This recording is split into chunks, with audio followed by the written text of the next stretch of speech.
ஒரு மசால் வடை செய்யறதுக்கே இத்தனை மாகாணங்கள் ஒண்ணு சேர வேண்டியது இருக்க, நீ மாகாணங்களை பிரிச்சு கொடுத்துட்டா மசால் வடை எப்படி சாப்பிடுவ? இத்தனோண்டு மசால் வடைக்கு அப்புறம் நீ இந்தியா பூரா நாயா அலையணும்.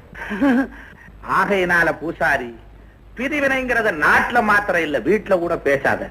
அது ஒரு